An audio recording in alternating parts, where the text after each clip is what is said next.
स्वागत है आपके अपने YouTube channel Rajiv competitive class में। दोस्तों बीपीएससी शिक्षक भर्ती से एक महत्वपूर्ण अपडेट है। तो ये एक अपडेट है और आगे भी अपडेट है, उनको हम नेक्स्ट पेज में जानने वाले हैं। तो आइए पहले ये अपडेट देख लेते हैं, ये आपके लिए इम्पोर्टेंट है। देखिए अपडेट क्या है कि जो शिक्षक नियुक्ति महापरीक्षा समाप्त, जी हाँ, जो शिक्षक नियुक्ति है उसका जो महापरीक्षा हुआ था वो समाप्त हो गया था और 20 से 25 सितंबर के बीच आएगा रिजल्ट। अब रिजल्ट की अगर संशय बनी है आपके अंदर तो 20 तारीख से 25 तारीख तक के बीच में आपका रिजल्ट आएगा सितंबर में। जी हाँ, 2023 में ही सितंबर में, अगले महीने। और प्राथमिकी में एक सीट पर 6.55, जी हाँ 6.55, और माध्यमिक में एक सीट पर 1.8 और उच्च माध्यमिक के एक सीट पर 0.64 दावेदार बच्चे हैं। जी हाँ, अब ये क्या खबर है, इसका मतलब देखिए पटना से खबर है आपको कि बीपीएससी की ओर से 1.70 लाख शिक्षकों की नियुक्ति परीक्षा शनिवार को समाप्त हो गई है और शिक्षक नियुक्ति परीक्षा का रिजल्ट 2 चरणों में आने की संभावना है। पहले चरण का रिजल्ट 20 से 25 सितंबर के बीच आएगा और परीक्षा में उपस्थिति को देखते हुए उच्च माध्यमिक के लिए एक सीट जो है 0.64 दावेदार है और माध्यमिक के लिए परीक्षा के बाद एक सीट पर जो है 1.80 दावेदार है और प्राथमिक के लिए एक सीट पर 6.55 अभ्यर्थी दावेदार हैं। जी हाँ, अब देखिए यह परीक्षा 23 से 26 अगस्त के बीच 38 जिलों के 876 केंद्रों पर आयोजित की गई है। ठीक है, ये तो आपको पता ही है। और इस परीक्षा में 8 लाख अभ्यर्थी शामिल हुए और बीपीएससी के सचिव रवि भूषण ने कहा है कि बीपीएससी शिक्षक भर्ती 2023 की अंतिम दिन शनिवार को राज्य में 4 जिलों में 2 पालियों में 110 केंद्रों पर कुल 84,500 अभ्यर्थी शामिल हुए थे और उपस्थिति करीब 95% रही थी। और तीसरे दिन कुल 7 नक्सली की पहचान की गई, यानी 7 मतलब क्या कह सकते हैं उसको, घुसपैठिए की पहचान की गई और फिर इसमें 6 की पुष्टि हुई है और 7वें की जांच चल रही है। जी हाँ, 7वें की जांच चल रही है और वही 3 दिनों में 43 नक्सलियों की पहचान की गई है। ठीक है दोस्तों, अब दोस्तों थोड़ा हम सीट के बारे में बात करें। ऐसे समझ सकते हैं दावेदार की गणित। अब ये गणित क्या है, मतलब जैसे उच्च माध्यमिक की बात कर लें, 3 दिनों तक चलने वाली परीक्षा में सबसे कम परीक्षार्थी उच्च माध्यमिक के रहे हैं।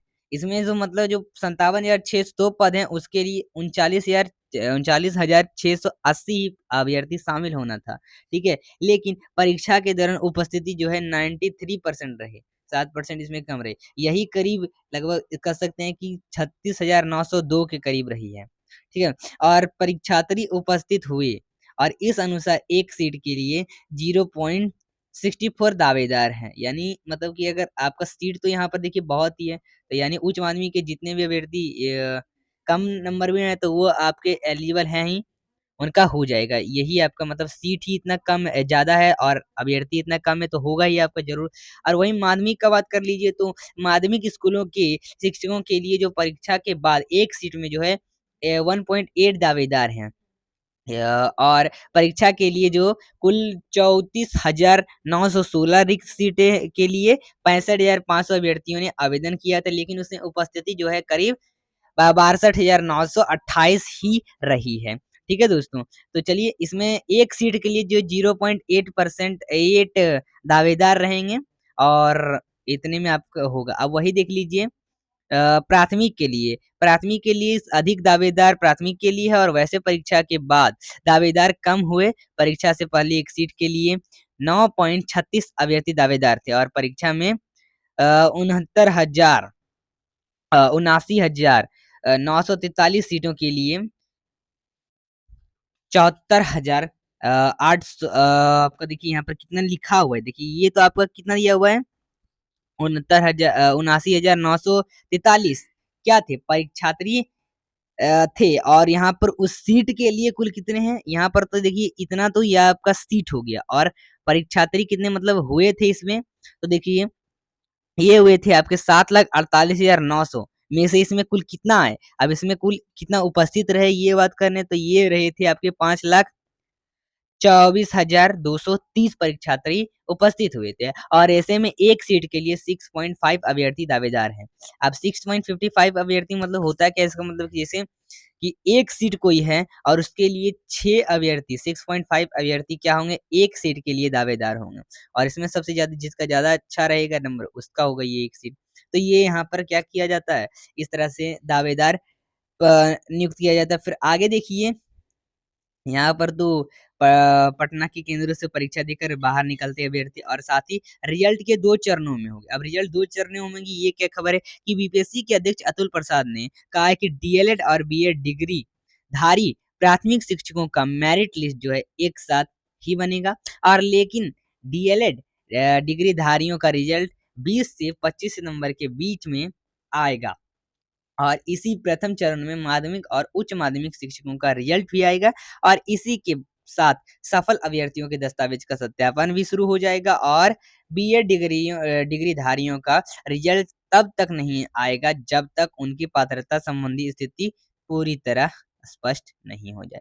ठीक है, चलिए आगे देखिए। साथ ही यहाँ पर एक और बात कही गई कि भर्ती होने तक शिक्षकों की कमी वाले स्कूलों में छात्रों को पढ़ाएंगे गेस्ट टीचर। अब ये क्या कहा जा रहा है, देखिए पटना से खबर की सरकारी स्कूलों में जहां शिक्षकों की कमी है वहां नियमित भर्ती होने तक गेस्ट टीचर पढ़ाएंगे और शिक्षा विभाग ने इस संबंध में सभी डीएम और डीडीसी को यह जानकारी दी है और सभी प्राचार्यों को कहा गया है कि शिक्षक भर्ती प्रक्रिया पूरी होने तक जहां शिक्षकों के पद खाली हैं वहां आउटसोर्सिंग से गेस्ट टीचर की सेवा ली जाए और अपर मुख्य सचिव के पाठक ने सभी डीएम को निर्देश दिया है कि 1 जुलाई से स्कूलों में शुरू निगरानी व्यवस्था के बाद स्कूलों की कमियों व समस्याओं को सुलझाने के लिए विभाग ने कई कदम उठाए हैं और ऐसे में विभाग ने सभी डीएम और डीसी से अनुरोध किया है कि सभी व्यक्तिगत रूप से रुचि लेकर जिला शिक्षा पदाधिकारी के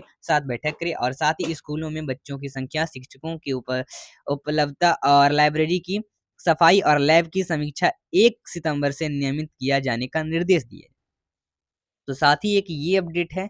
अब साथ ही देखिए एक और अपडेट जो हम यहाँ पर जानते हैं, देखिए अब देखिए ये आपके लिए एक बहुत इंपॉर्टेंट है। अब यहाँ पर आपका मतलब किस तरह से नंबर आएगा, कितने नंबर से आप एलिजिबल है ये बताया जाएगा आपको परसेंटेज में अगर आता है तो। देखिए अगर हम बात कर लें ये उक्त विज्ञापन के कंडिका 6 बीपीएससी की तरफ से ये अब लेटर में कहता क्या है, देखिए कि निम्नलिखित परीक्षाओं के विभिन्न कोटि के उम्मीदवारों के लिए अर्हता के संबंध में उल्लेखित किया गया है कि कार्मिक एवं प्रशासनिक सुधार विभाग के संकल्प विज्ञापन ज्ञापन 2374 दिनांक 16/7/2007 एवं पात्रांक इतना के अनुसार लिखित परीक्षा में शामिल समान वर्ग के उम्मीदवारों को, देखिए समान वर्ग के अगर उम्मीदवारों की बात कर लें तो उसमें 40% और अब देखिए समान वर्ग जो आपका मतलब हो गया, समान वर्ग के जो अगर आप अभ्यर्थी हैं, उम्मीदवार हैं, तो आपको 40% तक यहाँ पर क्या किया गया है, क्या किया गया, अनिवार्य ही है लाना, अर्हता अंक प्राप्त करना अनिवार्य है। 40% आपको लाना ही है तभी आप होंगे एलिजिबल। अगर पिछड़ा वर्ग के उम्मीदवारों की बात कर लें तो 36.5% लाना उनके लिए अनिवार्य है। अत्यंत पिछड़ा वर्गों के लिए उम्मीदवारों के लिए 34% लाना और एवं अनुसूचित जाति एवं जनजाति के लिए एवं महिला तथा दिव्यांग उम्मीदवारों के लिए 32% न्यूनतम अर्हता प्राप्त अनिवार्य ही होगा, अनिवार्य ही लाना है, अन्यथा वे परीक्षा से बाहर हो जाएंगे। और कि उसी के साथ निम्नलिखित संशोधन परंतु कुल रिक्तियों अथवा कुल अभ्यर्थियों दोनों में से जिसकी संख्या कम हो उसे कम से कम 75% तक नियंत्रण नियंत्रण पूर्णांक में अनुशंसा भेजने हेतु आवश्यकता अनुसार उक्त अर्हतांक अभ्यर्थी हित में इस हद तक सेटल रहेंगे को सम्मिलित किया जाता है। ठीक है, तो ये आपके लिए इतना इतना कुल परसेंटेज आपको लाना ही होगा तो भी आप क्या होंगे, एलिजिबल होंगे। ठीक है, तो ये एक आपका यहाँ पर बात कही गई और साथ ही देखिए अगर आप बात कर लें एक और यहाँ पर बात कर लें कि माध्यमिक शिक्षक पात्रता परीक्षा स्टेट के लिए हैं 2023 आयोजन के संबंध में आवश्यक सूचना एक है। अब सूचना क्या है कि एतत् द्वारा विज्ञापित संख्या PR 224 2023 PR परीक्षा अब यहाँ पर कहता क्या है, स्टेट के लिए पीआर परीक्षा यानी स्टेट का परीक्षा 2023 में सम्मिलित होने वाले अभ्यर्थी 2023 में सम्मिलित होने वाले अभ्यर्थी को सूचित किया जाता है। स्टेट की परीक्षा में सम्मिलित होने वाले अभ्यर्थी को सूचित किया जाता है कि दिनांक 24/8/2023 तक पंजीयन के साथ परीक्षा शुल्क का भुगतान करें। आवेदन प्रपत्र भरने एवं दिनांक 25/8/2023 तक अभिलेख अपलोड करने तथा त्रुटि सुधार करने आदि हेतु निर्धारित तिथि, ठीक है, निर्धारित तिथि थी और परंतु कर्तव्य अभ्यर्थी ने परीक्षा शुल्क का भुगतान कर दिया एवं आवेदन प्रपत्र भर दिया, किंतु निर्धारित तिथि तक वांछित अभिलेख अपलोड नहीं किया है और अतः वैसे अभ्यर्थी को सूचित किया जाता है कि दिनांक 28/8/2023 से 29/8/2023 तक समिति को वेबसाइट ये वेबसाइट है पर यूजर आईडी एवं पासवर्ड की मदद से लॉगिन कर अपना वांछित अभिलेख अपलोड करना सुनिश्चित करेंगे, अन्यथा वैसे अभ्यर्थी को उक्त परीक्षा में सम्मिलित होने से वंचित किया जा सकता है। वैसे अभ्यर्थी को सूची समिति की उक्त वेबसाइट पर उपलब्ध है और उक्त परीक्षा के पेपर 1 एवं पेपर 2 के सभी विषयों का पाठ्यक्रम समिति के उक्त वेबसाइट पर अपलोड कर दिया गया और संबंधित अभ्यर्थी अपने विषय का पाठ्यक्रम डाउनलोड कर सकते हैं और ठीक है, तो यही एक क्या किया गया था, निर्देश दिया गया था परीक्षा नियंत्रण के थ्रू। तो अगर स्टेट के अभ्यर्थी हैं तो स्टेट के लिए ये आपका अपडेट। तो टोटल ये अपडेट थे जो हमने 3-3 अपडेट जो हमने जाना। दोस्तों आगे का जो भी 7वें चरण शिक्षा भर्ती का जो भी अपडेट होगा बीपीएससी के थ्रू उसको पाने के लिए हमारे चैनल को सब्सक्राइब करें। वीडियो पसंद है वीडियो को लाइक करें। इस वीडियो को ज़्यादा से ज़्यादा अभ्यर्थियों के पास शेयर करें। नीचे शेयर बटन का लिंक है ताकि ये जानकारी आ सके। चलिए फिर मिलते हैं। सब्सक्राइब करें, बेल आइकन को दबाएँ, बेल आइकन को दबाइएगा ताकि जो भी नए अपडेट आएँगे वो आपको मिलते रहेंगे। चलिए तो फिर मिलते हैं।